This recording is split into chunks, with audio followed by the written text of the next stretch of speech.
Yo, what is up guys, Ghost here, and today I want to offer you a few tips and tricks on how to effectively fly helicopters in Delta Force. I think a lot of players fall into the trap of either crashing into the ground or making a beeline for the enemy AA and dying almost instantly.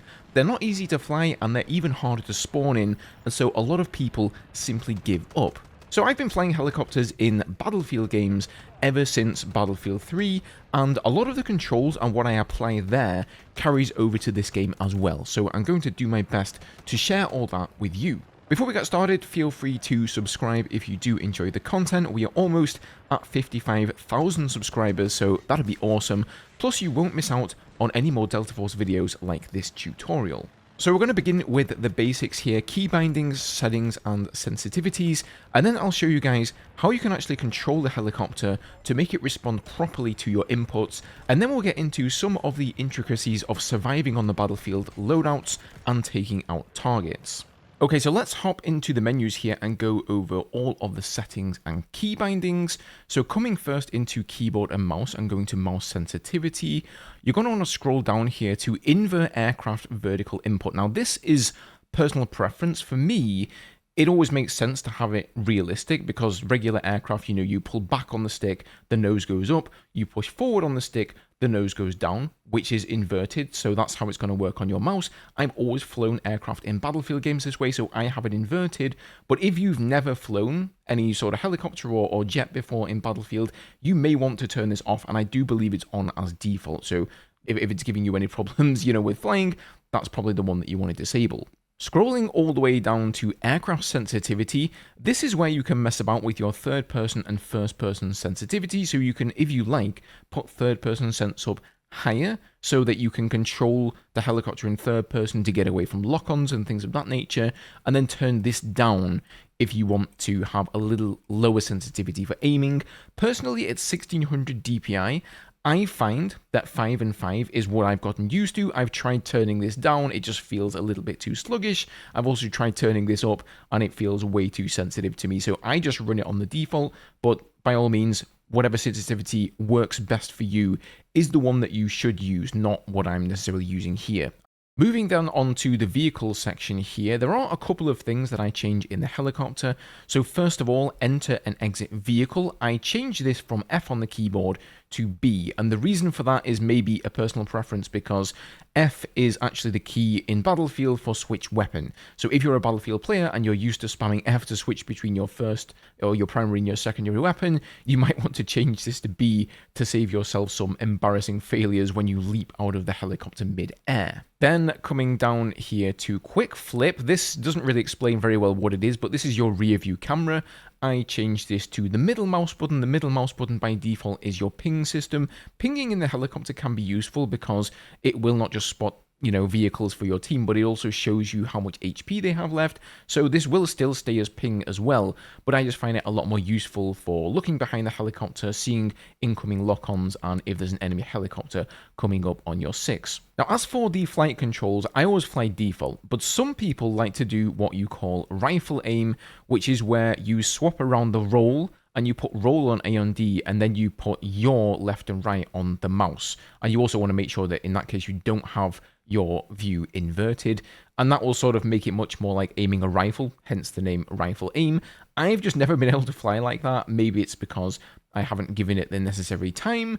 A lot of people say it's superior to this regular way of aiming, but to be honest with you, I know a lot of great pilots out there, in Battlefield at least, who use rifle aim. I also know a lot of great pilots who don't use rifle aim, so whatever you want, go for that. I'm not sure if rifle aim in Delta Force is a thing, but feel free to give it a try if that's what you're used to. So if we come into screen interaction here, there is one global keybind that is especially important for flying in the helicopters, and that is putting your map here on tab. I go and put the scoreboard on M.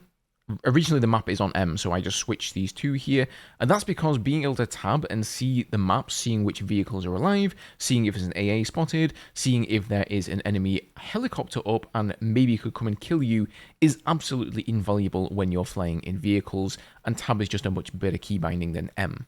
You also definitely want to come over here to graphics, make sure that vehicle third person FOV is absolutely maxed out at 130. That's going to give you the best peripheral vision to see incoming threats.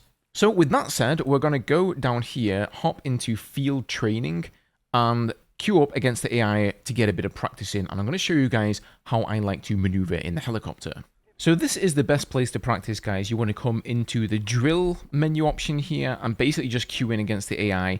That way you can pick whatever vehicle you want and have a practice around. So we're going to go ahead and spawn in the Recon helicopter here, which is the one that I would definitely recommend, especially if you're new to learning.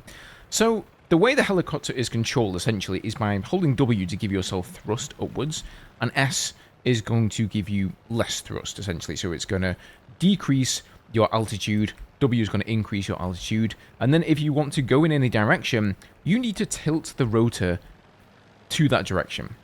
And the more you tilt it, the quicker you're going to go, but don't tilt it too much because you will crash into the ground, and that I believe is the problem that a lot of players run into. Now, if you want to go to the side, it's the same thing. You basically just give it upwards thrust, roll your helicopter to the side with the mouse, and now we're moving to the side here. And you're going to notice I'm using my left yaw to sort of balance out the roll here and circle around this A flag. So basically, don't worry about going for targets, just fly around, get a feel for the helicopter.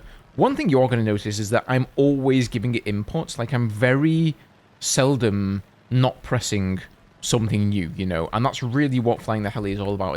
It's tweaking the roll, tweaking the yaw, tweaking the pitch and the throttle to make sure you're always going in the right direction. Now, let's say we get locked on over here. Okay, somebody's down there on the E flag. They lock us on. Oh my god, we've got to hit flares. We've got to get behind cover. We duck down like this, right? And now we're going to pick up a lot of speed. You can always transition your altitude into speed in the helicopter, which is why you generally want to have a decent amount of altitude. If you're always close to the ground, you don't really have any way to pick up speed very quickly.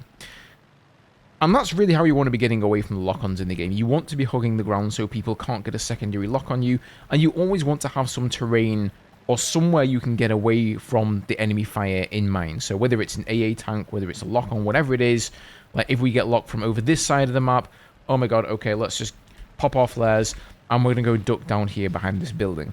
Obviously, this is extremely map dependent, but you should always be able to find somewhere. It doesn't always have to be a line of sight behind a building. It can just be outranging the lock-on, right? We can run back over here towards our deployment and get away from the lock-on that way. Oh, also bear in mind, there are these vehicle stations down here, which is, if you're somebody who comes from Battlefield, these are not in Battlefield. And if you go and land next to them, which is actually quite tricky with the helicopters, you can repair. The best way I've found to land is once you've got the helicopter down on the ground, keep holding S. That way it won't start ping-ponging up like, you know, like this sort of thing. Do be very careful though, because it's incredibly easy to just topple the helicopter over, and if it flips over, there is no way to get it righted again. So as I just mentioned before, you are going to be able to pick up speed very quickly by losing some altitude here and pointing the rotors down. Just make sure you don't point them too far down, because then you can crash into the ground. But similarly, if you want to stop on a dime, oh, you see a target over there, just turn the rotors in the opposite direction like that, and that should essentially act as your brakes in the helicopter. Hitting S to brake doesn't really work. If you see if I'm going very quickly like this, you know, hitting S is just going to make me descend, right? So the only way you can brake and turn direction is by turning the rotors in the opposite direction like this, and now you'll see we're pretty much just stationary. So let's talk a little bit about strafing targets. You're going to notice with these particular cannons here, the 20mm, which are my cannon of choice, that they have quite a long travel time. So that means you're going to have to lead your target. So instead of going for the target when you haven't really aimed properly and having him zigzag all over the place, resulting in you missing him, you want to wait until you have a target, like this guy here, and then just let him have it. Okay, so here's a good example. We've got some infantry players running across the battlefield. They aren't really aware of us, and so we're going to sort of predict where they're moving, and we're going to aim in front of them, and boom, you get a kill. It's much easier to get kills like that, rather than see that guy, oh my god, okay, I'm going to, like, before I've even really aimed at him, I'm going to open fire. It's very easy for him to start zigzagging them across the battlefield, and because of the travel time of these rounds, it's then incredibly difficult to aim at the target. Even if you're using the miniguns, which don't have as much travel time, you know, you still want to be leading your target and really aiming twice and firing once. That's the mantra that I tend to think about. You're going to notice as well that with these cannons, and this also goes for the attack helicopter cannons, they do so much more damage if you get direct hits. They don't have an insane splash. You do have to be fairly accurate with them. But if you can actually, like, hit direct targets, like, look at that, we got a headshot, you just melt people with them. So the miniguns are even better, I would say. But at least the 20mm cannons are slightly more forgiving because they do have that splash damage on them.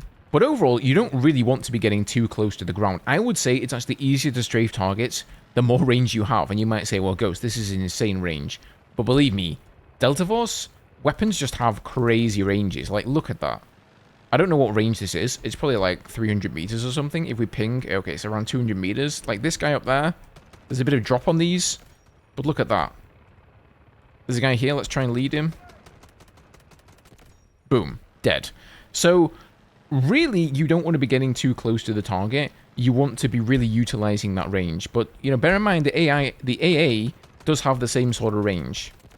But honestly, guys, it mostly just comes down to practice. I really recommend trying out here against the AI until you get comfortable, because you really need to be super comfortable when the AA missiles start flying your way and the AA is constantly on your ass. You really need to have the controls of the helicopter down. You need to have your aim down, at least to a decent degree, so that when you do get an opportunity to go for a target, you're not going to lose that opportunity. You're not going to miss. So this is the setup I like to run with on the Recon helicopter for the most part, but I'm going to do my best to go over all of the differences. So the 20mm autocannons, as you just saw, they do splash damage, which is very forgiving on infantry, although doing direct hits is going to do a lot more damage, and you definitely want to be aiming for those. They're also going to do some decent damage to tanks. So if you pair these with the AGMs here, the air-to-ground missiles, you're really going to be able to take out a lot of ground armor as well.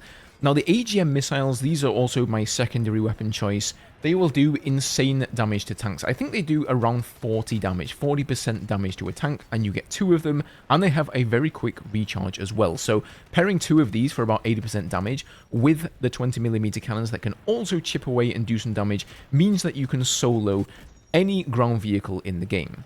Now, that being said, the other 2 options are also very good.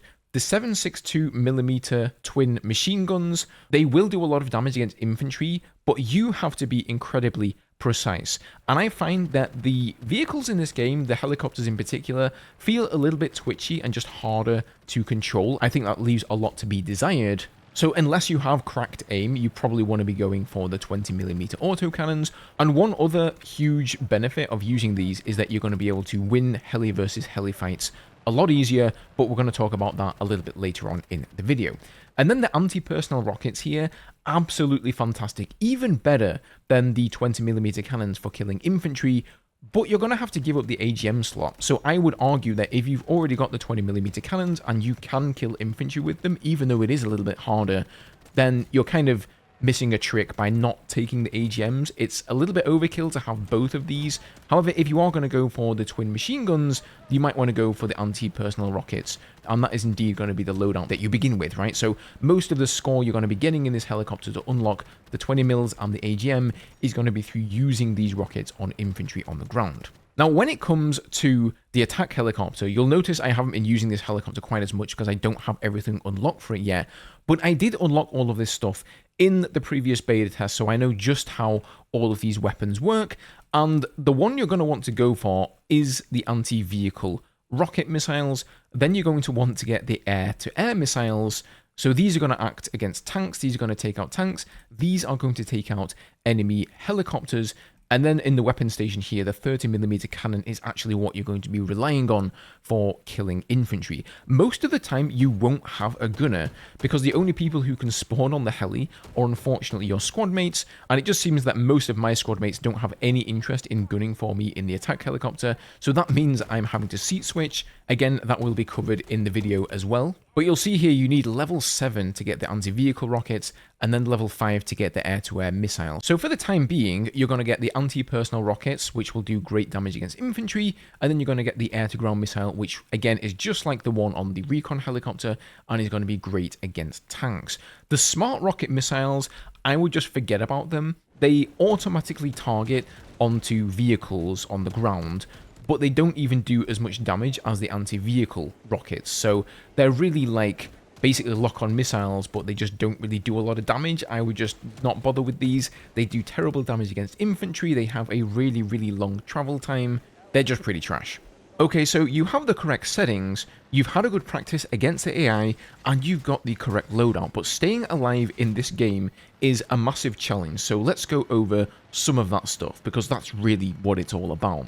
The biggest threat in this game is bar none the enemy AA tank. It's actually incredibly overpowered in my opinion, and whilst your weapons have a pretty long range, the AA tank's range is even longer. It can hit you up to 1,000 plus meters away without losing much damage in fall off at all, and it will absolutely shred you.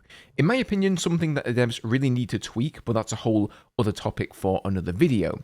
So for the most part, you're simply going to have to avoid the AA as best you can, which depending on the map and the positioning of the tank can be easier said than done. If he goes for you, don't try and challenge him, because you will most likely not win. The only way you can take out a camping AA is if he's fixated on another target or he gets pushed by a tank from your team and becomes preoccupied. If you're running the AGMs and the 20mm cannons on the Recon heli or the anti-vehicle pods on the attack heli, you can do enough damage to take him out, but you're going to have to be super sneaky about it, and really the hard truth is that if he's a good player, you will probably never be able to kill him, at least not without some help from your team. Secondly, flak cannons in this game are a big threat as well, because they don't even need to hit you directly to do a lot of damage, and there are a few of them scattered around each map, so you need to learn their locations. They're usually between the flags, not on the flags themselves, and good players will absolutely jump into these and catch you unawares. But you can kill the player inside pretty easily from the gunner seat of the attack heli, or simply by strafing around it in the recon heli. Furthermore, the LAV and the wheeled destroyer, I think it's called, they can both have gunner seats with flak cannons on them as well, so just know it isn't always safe to engage those. And that leads us up to the AA missiles. So these are mostly going to come from infantry stingers on the ground, from engineers, but the AA also gets them, and the enemy attack helicopter can have them as well. Your primary way to avoid these is going to be using flares. Just make sure that you pop them once it actually says missile fired. If you do it too early, you won't be lockable again for a short while, but the player will have baited those flares out of you without even having wasted a missile. Now once you've flared, you want to get behind some cover like a building. Depending on where you were shot from, you can usually tell by the indicator, or simply put enough distance between you and them so they cannot lock you again. I usually find that flying low and hugging the ground is the best way to avoid a secondary lock-on, since they do have a pretty long range of around 450 meters. Now unfortunately in Delta Force, you can't really ever see exactly where enemy missiles come from outside of the general direction indicated by the UI.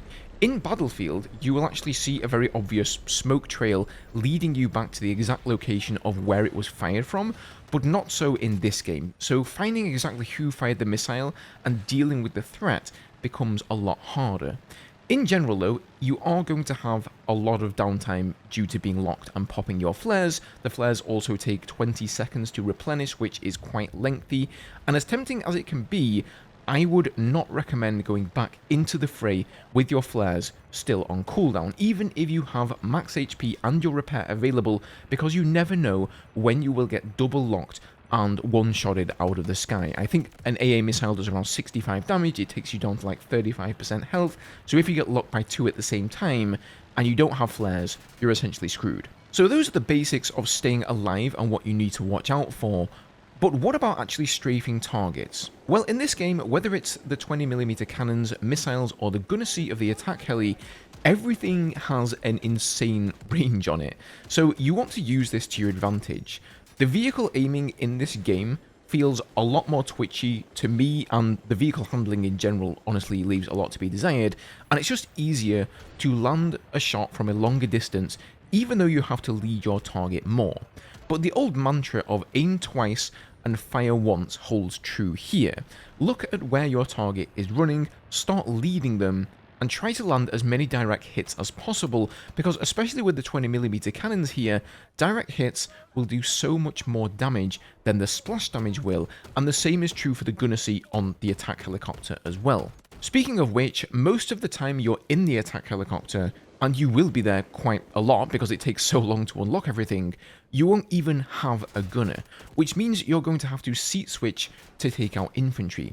So you can do this by hitting F2 on the keyboard, firing a few rounds, and then hitting F1 to switch back to the pilot seat. But do bear in mind that you will essentially be a sitting duck whilst you're in the gunner's seat, and a squad mate can always spawn into the pilot's seat at the worst time and crash the heli into the ground. Now, if you find the heli starts to roll over whenever you seat switch, that is most likely because you still had some sideways inertia when you switched to the gunner seat. So what I like to do is get a pretty high altitude, maybe 300 meters or so from your target, level out the heli, and then give it some upwards thrust by pressing W, and then switch to the gunner seat, and this way it should stay pretty stable while you take your shots. Now, in general, when you are attacking targets, another mantra I like to think about is always keep moving, always keep moving. Think of this like you would infantry play, right? You should only be taking one shot from a position of cover and then moving to the next one. That's just smart play, and the same thing holds true in the helicopters. Take your shot at the target, and if you miss, don't get too fixated with follow-up shots, because somebody will see you hovering there and RPG you out of the sky. Instead, come around, reposition, and try again from a different angle.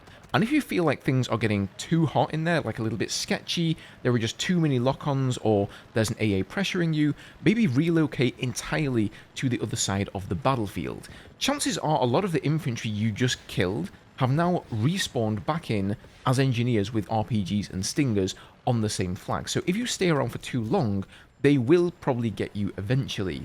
Instead, you should just disengage, and now they're at a disadvantage with these useless gadgets fighting enemy assault and support classes on those flags.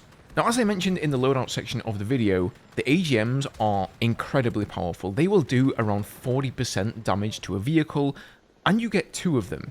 This was famously nerfed in Battlefield 2042, in fact, on this particular vehicle, down to 1, because they were so good. But Delta Force, not only do they give you 2, but the reload on them is lightning fast. So if you hover around a tank for long enough, it's super easy to kill them, especially if you have the 20mm cannons. Now, if you don't have the AGMs and you're running rocket pods for extra infantry killing potential, I wouldn't bother going for armored targets at all, unless they're on like sub 20% health and you can finish them off, or you're helping out a teammate on the ground. You just aren't really going to be able to do enough damage to them. It's going to take you too long, you'll have to hover around them for too long, and you'll probably die doing it. So the helicopters in Delta Force can be a massive advantage to your team in the right hands, but simply farming infantry in the wrong area of the map isn't really going to contribute much at all. So you definitely want to be focusing your time on supporting your team on the ground who are capturing flags, getting in behind the enemy,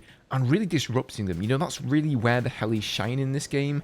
But above all else, prioritize staying alive. You might not score many kills at first, but the better you get at staying alive, the better you'll also get at sneaking in a few kills in between, and before too long, you'll be optimizing your time as well as you possibly can, getting kills, falling back, and it's sort of like a cycle. You just rinse and repeat that, trying to be as effective as you can.